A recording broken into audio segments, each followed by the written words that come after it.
Welcome to the Hard Money Show, where we talk about real estate, home loans, and media. It is a good day to talk about home loans. I'm very, very excited. It is Saturday morning. I just got out of a meeting and I'm ready to talk about home loans. More specifically, I am part of a new loan officer group on Facebook, and I thought it would be interesting to kind of go through there. Obviously, I'm not a new loan officer, or maybe I am. If you think being in the industry only for a couple of years is new, that's completely fine. But today's podcast is a solo podcast. It is just me, and I thought it would be interesting to jump on here, take a look at what some of these new loan officers are going through. So it's really interesting.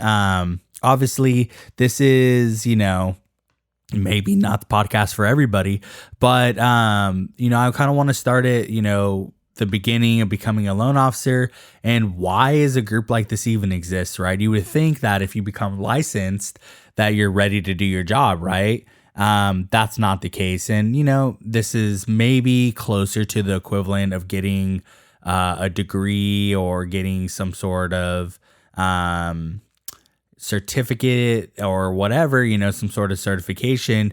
You don't always have practical knowledge base, and because you haven't done it. And so maybe some of you do understand, but essentially, the getting your license for a loan officer is very similar to getting your license as a realtor.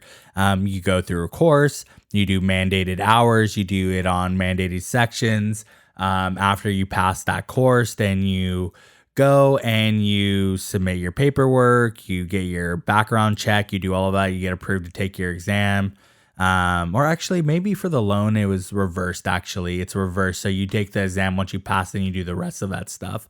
But essentially, you take your exam. If you pass your exam, congratulations, you have passed. And now you just have to get put in under a brokerage, get all of your stuff,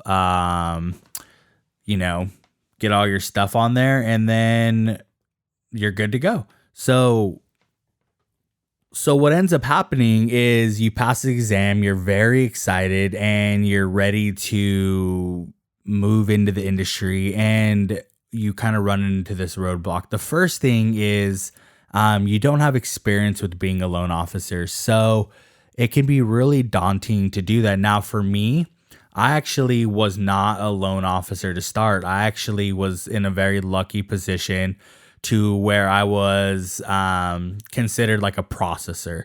And what that really is, it's a glorified paper collector. And while you're collecting all of these papers, you're learning how to do the job. And that's originally why I got brought on, right? I was doing real estate. I was doing the real estate media.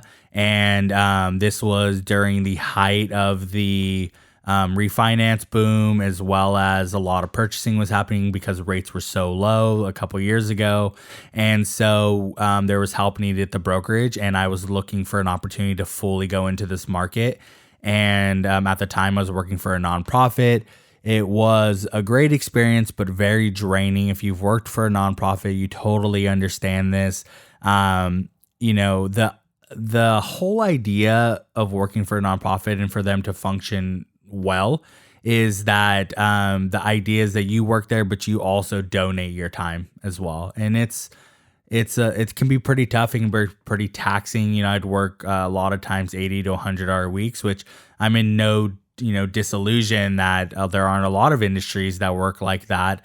But typically you get paid a little bit more than you would in nonprofits. So it's pretty taxing. And I found this opportunity to come in. I was going to be the processor, and I was working with my broker who I already knew for real estate. And it was kind of the perfect situation. And so we at the time were doing, typically averaging about 20 loans a month. Now, keep in mind that we are a small brokerage. We work, we are client based. We work on referrals. We work on building ties into our community and ties with our clients. It's extremely important that we do that. So it's not like if you worked for, let's say, maybe a Rocket Mortgage or a large international company where you would be pumping out maybe like 50 or 60 loans, something like super high volumes. because you kind of do that, right? Like 20 is pretty like a lot in this industry. Most loan officers are maybe doing a couple loans a month if they're lucky, if they're like, working. So we were doing quite a high volume. And because of that, I was able to really learn this industry. I think this is one of the things where I was lucky to set myself apart. Obviously, having these other aspects of real estate are very valuable, and being able to compete in the market, and as well as coaching my teams and things like that. But ultimately, being able to see so many applications up front or so many files up front made a big deal. It taught me how to essentially everything that you have to collect. And you learn this when you take your exam, but it's a lot more daunting when you first start to do it, right? I mean, you have to not only, like, let's say a bank statement, right? An asset statement, get that bank statement, but you have to learn how to audit it to know what is going to be, flagged when it goes to underwriting. It's not just a matter of being a good loan officer. It's not just collecting the documents, but foreseeing what's going to happen in underwriting so you can manage your time correctly. And that's what I was able to learn to do. And so when I first started, I was literally just collecting paperwork, right? Collecting the paperwork, letting my broker know that I had it, uploading it into creating like our backend system for storage and organization. And having that, I would have created an Excel sheet that would mark where everything was at. So he could literally just look at that and be like, okay, we have this, or we're waiting on these documents, or it's in underwriting. And this is exactly how long it's been in underwriting. And this is the last time the Mac would check on it, right? So I was very thorough in that way, because I felt that my job not only was to collect the documents, but to make it as easy as possible for my broker to know where we're at. Because what service am I if he doesn't know where we're at on a deal, especially when we're trying to close, 20 deals a month. And so, it kind of went like that for a really long time. And then I started to learn how to, so you're collecting the documents, everything gets submitted to underwriting. And then once everything gets submitted to underwriting, you go through that entire process and all the way up until when the file gets clear to close. And once it gets clear to close, that means all the conditions have been approved and now the file is ready to close. So I stopped at the clear to close. My broker took fully over from there. And he did all of the closing stuff and all of that. He also did all the stuff before that. So the next phase of me learning this career path was learning how to close. And so that's what I did. I learned how to do closing with my boss. I learned how to work with the title company, the escrow company, with the other realtors, sending over, like getting the signings scheduled, getting everything over to the county. And that was kind of the second phase of me learning this. And so obviously I was still kind of getting, learning the whole process of the underwriting and how to navigate it. And you have to keep in mind that there are like Fannie and Freddie Mac guidelines that have to be met. And the one thing that I really learned and that my broker taught me is that the underwriters are not always right. This is really tough when you're new. And I think this was really tough for my broker dealing with me, is that, he would ask me to make a call. I would make a call. They would tell me something and then I would tell him, and he would be like, that's not right. Call them and tell them this. And then they would say something and he would be like, no, they're wrong.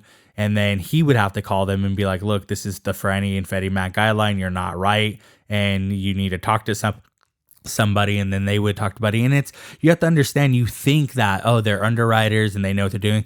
A lot of the times they're like us, right? Especially as there was this big transition with bringing on new underwriters to deal with this overflow. They didn't always know exactly the right thing either. And there's ways to work around stuff. There's always gray areas in business like this. And there's ways, like a good example of a gray area is they have an upload system. That upload system, you have waiting time. So it might be 24 hours, could be 72 hours. But let's say that you upload everything. They needed one more document for you to get the clear to close. technically you could re-upload that document. They could make you wait the additional, 24 hours to 72 hours, or they could have let you, or they could automatically like go in there right now, like upload it. Okay, boy, I got it. I'm going to put this to clear to close, right? That's the gray area. Another gray area is you could technically email them the document because they email you, but they like it to be uploaded in the system, and they might make you duplicate that. But I mean, there's ways to work around this. And, as you get better underwriters, you start to understand this. So I was learning that, and I was learning this back end, the closing process, and I did that. And then after I learned that, I learned the first portion, which is the pre-approval process, and how to create their files, how to send them applications, and how to get them into underwriting, and how to get their initial disclosures over. So this job really is 3 separate parts, and they all flow together, but that's the way that I learned them. And so learning how to do pre-approvals correctly, how to get those documents out, how to get it into the system, and make sure that we're getting, they're approved eligible on these files, and, all of that sort of stuff. And so none of that is taught in taking the course. The course is it's essentially like if you were to take a law course. I mean, that's really the closest I can put to it. You don't learn a lot of the specific law names, but you learn the broad strokes of what those laws are. And, we're going to do another podcast on this at some point, but things have vastly changed from before 2008, right? Before 2008, anybody could get a loan. I mean, they were giving them away. It was not a big deal. People are qualifying, and now it's pretty tough to get a loan. There's a lot more restrictions in place, and that's part of what this exam is. All of these new rules that were put into place, and the old rules that were in place to help consumers. And it has helped consumers in the way that it's created a space where you get less cheated, and you are looked after, and it's harder to get put into bad products. But on the other side, it's made it that much more difficult for the consumer to make purchases, right?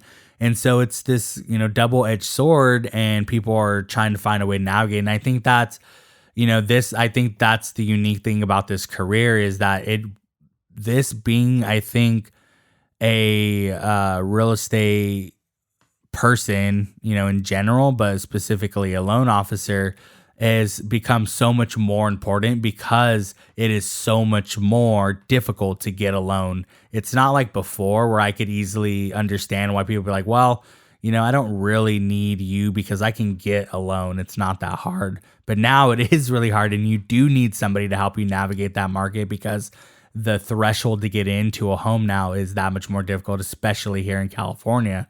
So definitely something to consider. But, I learned all of that sort of stuff, and I still continue to learn it. But you have to learn how to do the job. And I learned that, hands-on.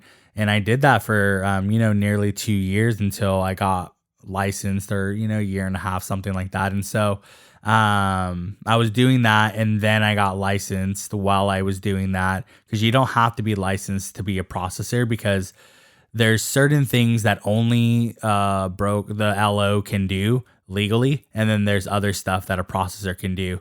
And like I said, it's mostly just like collecting documents. Like the broker or the LO has to go over your rates, and fees and all of that stuff, right? The stuff that like really matters.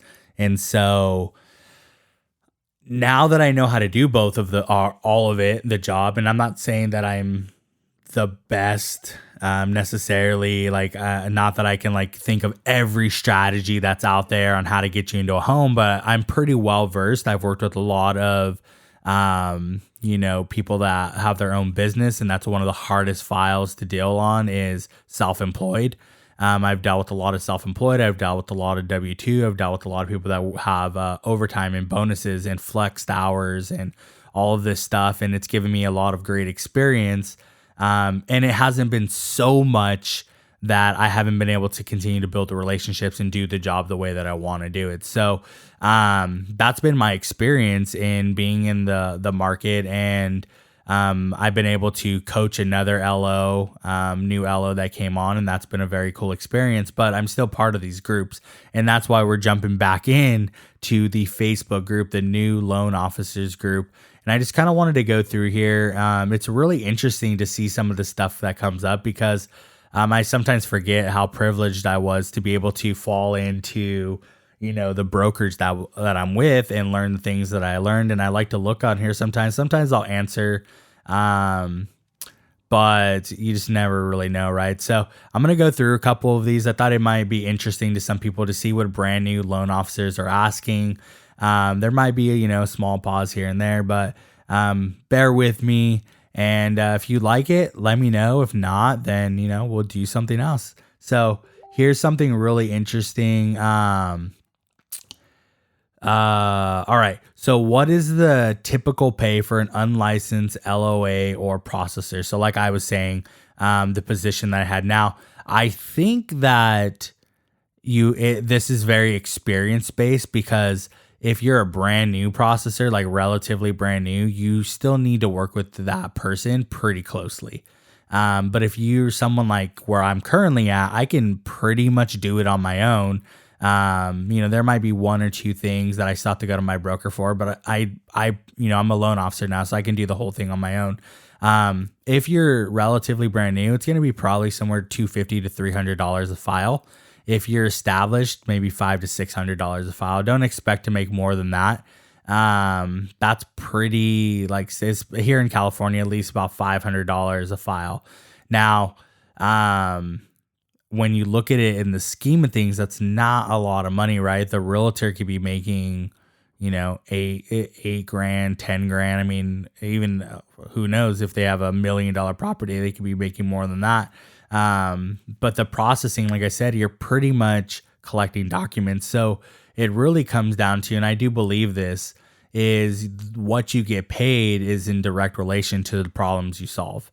And so that may not feel nice to some people, but ultimately, I mean, that's the way the world works, right? That's why it's important to continue to build skill sets, to continue to learn and grow and take on coaching capacities and all of this sort of stuff. So, that's pretty typical. And if that is the case, this may not, if you're making $500 a file, if you figure that you're only closing, 2-3 loans a month, that's not a lot of money because that's before taxes. So, something to consider for those that are kind of out there considering that. But if you work with somebody that does a lot of, stuff like that and you have other ways to make money, it can be a pretty good side gig or whatever, but it can take up a ton of your time. 20 files a day or 20 files a month pretty much was, me working in the start of the morning. And we are in California and a lot of our companies are like in the Midwest. So it's about a 3-hour difference, 2 to 3 hour difference, depending on where they're at. And so because of that, we could start working technically here at like 7 or 8 a.m. And then they go after us as well. So we could technically work till like 5 or like 6 p.m. And because of that, we have a long day, right, where we're kind of available. So something to consider. Loan officers, what are your top 3 tools / apps you would highly recommend? This is interesting. I'm wondering if they mean like a back-end CRM system or like ways to drive in business or something like that. Our brokerage has a program that we work with that's pretty good. It allows us to have them do the application. It allows us to upload document requests in there, as well as keep their file up to date. And it works on their platform, is really nice. A lot of people, this is the interesting thing about technology, is that although it does make things a lot easier, for some reason, a lot of people don't like to do it. They don't want to have to log into something and upload it there and continue to You'd have to go back and forth. A lot of the people we work with just want to send it in emails, right? Which is interesting because our platform is a secure system. And I think that's like one of the benefits, right? Is of having a secure system is being able to send your documents there you need to worry about. But a lot of people, they're perfectly fine with sending over stuff via email, which is fine, right? I mean, the likelihood of anything happening is really low, but it's a trade-off. So you could have the best system in the world and they might just want to send it via email. And I've even had somebody that's like, we're going to mail it. So that was a pretty tough one, but it happens. Thoughts on digital business cards, Moby, Tappy. My partner and I are considering making the transition and are curious to know who you all would recommend. I like the digital business cards personally. Like I said, I'm a marketing guy. So I think that this definitely helps, but I don't think you can have them solely alone. This is the reason why. If we are always to be marketing, right? When you have a digital business card, you can't leave them behind. So when there's opportunity to do that, right? And you could leave it, let's say you go to lunch, you leave your business card on the table. Let's say they're doing like a business card draft, you can put it in there. Wherever. I mean, there's a lot of opportunities to leave your business card around, whether you agree with that sort of approach or not. It is, you buy these in bulks of 500 or 1,000, you got to get rid of them somehow. And so, that sort of thing. The other thing is, when you have a digital business card, however, you have to get someone's phone number, or if they have a tap, whatever it is, it can be a little convoluted. But I think the digital business cards, they're really nice. They're really aesthetic. They really stand out. It shows you're with the times. So I think, it's a trade-off for sure. But ultimately, I think the correct answer is you need to have both. I don't think that it makes a lot of sense to not have both if you want to be as competitive as you possibly can in this market.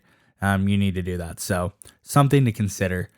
Hey guys, have any of you had any success in gaining business by emailing your realtors or cold calling? The best thing to do? ? I am an assistant LO and starting to buckle down on building my own business, and I figured you all were the best to ask. TIA. So this is really interesting. I do this a little bit just because I think it would be fun to work with some other realtors. Now, there's a weird relationship, I think, between realtors and LOs, because the idea is that a realtor gives you business, right? So I don't know why, but it feels a lot of times like realtors feel like you have to give them business back in return for it to feel fair, right? But you have to remember that, like, yes, they're giving you business, but you are closing their file. Like, you're the reason their loan is their deal is going to close. And that's the service you're providing, right? And I think a lot of times it's like, it feels like it's a tit for tat sort of thing. And it's like, they feel like, well, if I give you this deal, then you need to bring me a deal. No, that's not really what's happening here, because you're not like, if I send you a deal and I'm not the LO, like, I don't get anything from that, right? When we work together and you're doing the deal, we are closing together. We're making money together. And so I think that needs to get expressed a lot more. Like, I don't have to send you business for us to have, both of us have a good relationship, right? Does it not matter to you that you work with a qualified loan officer, somebody that can get things closed when they say they can, that understands how underwriters work? Like, that's the thing that LOs need to do a better job of, and realtors need to do a better job of understanding. Now, as it pertains to, how do you prospect these people? I think there's no better way than really just reaching out to people face to face, because realtors, they are always reaching out to people, right? And they get inundated with that. And then they have people reaching out to them, and they're trying to use their time wisely. And like I said, there's, they don't maybe need a loan officer. Maybe they already partner with, some place. I'm sure their broker does. They already have that. And so, I think the best way you're going to win people over in this sort of thing is by meeting in person, and that can be difficult, but if you can email them and do things like that and get them to go to a lunch or something, then that's great. But ultimately, it's about educating them on what sort of value you bring. Like for myself, I'm working on mastering the 15-day close. My last deal I got it clear to close and ready to close in 14 days. So that's where I'm at now. Not everybody needs a 15-day close, but the fact that they know that I have that in my back pocket, that I have a way to do that, I think that's where I'm going to stand out in the market. So, definitely consider that, understand your value as a loan officer and be able to explain that to them. But also understand it can be really difficult to create those relationships with the brokers, especially with those realtors, especially like me, because I have realtors that I work with in our brokerage because we're partnered. They sometimes feel like, well, you're competing against us on that real estate side as well. And I go, that doesn't have to be like that, right? Like you need your deal closed. Your client needs a loan. Like, let me help you with that. So, all right. What's everyone's thought on a temporary buy down program? I think they're talking about possibly buying down points. Buying down, if you're not familiar with this, when you get quoted for a loan, we typically quote you at no cost. So that essentially means that the lender says, hey, this is all of their factors. And the factors lead us to say that they can get a 6% loan, because that's where the market's currently at, a 6% loan at zero cost, right? That's where we feel like they'll be able to do well on this. Now you can take, let's say, a 6.2 and they'll give you $3,000, or you can try to buy your rate down to a 5.8 and pay $5,000, right? So I think that's what they're talking about. It's hard to say just jumping into it without a context, but a buy down program like that where you can buy stuff down, I think is sometimes necessary for people. So definitely interesting. So I think that's about all I want to do today. I just thought it would be kind of cool to go on here and see what people are asking about. A lot of what's on this page is just like people literally asking about scenarios, which I think is really interesting because you have a broker, you're supposed to have a team lead, you're supposed to have somebody. Like, why are you spending your time posting on an open Facebook group when you should be able to go directly to somebody to do that? And I see this a lot, like, hey, I have this scenario, I don't know what to do. Like, what do you guys recommend? And maybe I'm just lucky because my broker, he, at least so far, has always known what to do. But maybe that they just are not getting the help that they need or whatever it is. But ultimately, like for me, I go directly to my broker and I get help that way. And maybe I'm privileged in that way and I'm lucky and I'm happy about that. But that's what I see a lot on these pages, even the real estate pages. It's really a lot of like, hey, help me with this scenario. I don't know what to do. And almost, most times I have, I feel pretty confident about how I would move forward with that. But also keep in mind that it's Facebook. So some stuff is different state to state. And obviously like the property prices are different and all that stuff, contributes. So I don't know if I can answer all of it, but I find for the most part, I do find myself wondering, like, don't you have somebody that you should probably be just calling and getting this figured out sooner than seeing what 100 people's, and they're not always helpful on there. If you have never been on a Facebook group page, all the comments aren't always super helpful and things like that. But yeah, so a little bit of insight into kind of this world of brand new LOs and my experiences being an LO. I love to dive into this more at some point, but I thought for today it would be nice just to get on. I was feeling, a little motivated. I'm feeling inspired after our business meeting, and I wanted to make sure we got this out and just kind of gave you a little bit of insight. So as always, this is the Hard Money Show where we talk about real estate, home loans, and media. Thank you guys for being on. You guys have a great weekend.